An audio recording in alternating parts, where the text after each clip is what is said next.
A couple of years ago, when COVID-19 happened, I attended a conference with other sex workers and organizers who were determined to continue surviving and working despite the digital sanitization we were experiencing at the hands of fascist technology. We came to this incredibly frustrating paradox. Visibility drives an increase in money, and visibility also drives an increase in policing. Surveillance technology always has been and always will belong to the state and what we think of as big data. I entered the industry as a stripper and an escort in the early 2000s and switched to content creation and selling my own porn after Backpage was shut down by law enforcement in 2016. For those who don't know, Backpage was a listing platform that anyone could use to sell pretty much anything but specifically sexual services, so a lot of in-person full-service workers would use it. It was easy, it was free, you made more money, it was great. Now that we don't have things like Backpage, we have to use platforms that cost between probably $50 and $200 per ad.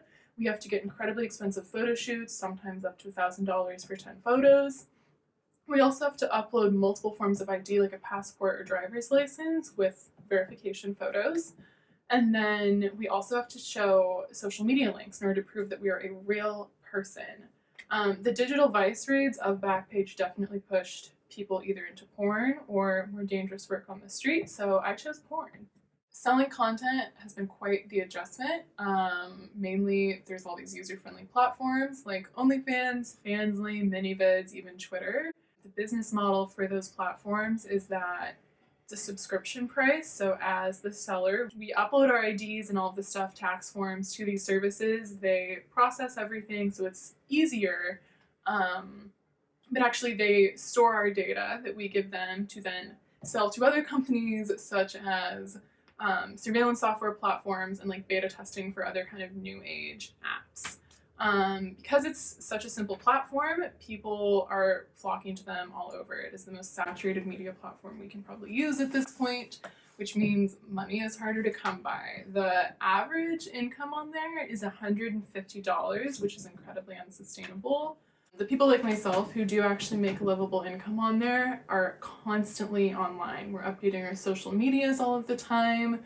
We have like 4 different platforms going at once. So basically we're working for less and we're doing more. Social media used to have very little to do with selling sex, and now it is a centripetal component necessary in building a brand in order for potential buyers and companies that are stealing our data to see us as real people instead of a perverted threat to a capitalist patriarchal society. Because of this, whenever I'm in my hometown, I feel like I wear sunglasses and a headscarf out of fear of being recognized or harassed by strangers and law enforcement. I also worry about harassment my family could experience.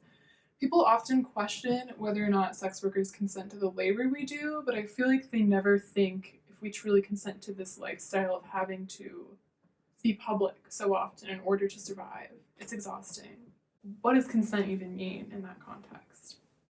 A lot of the times people really ask us why we choose to participate in this system when we do consider it so exploitative.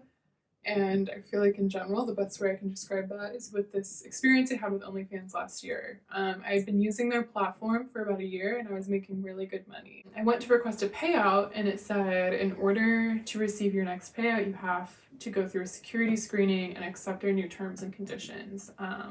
I went to see what the terms and conditions were, and it was allowing a scan of your face by a software company that was contracted with most military databases in the United States.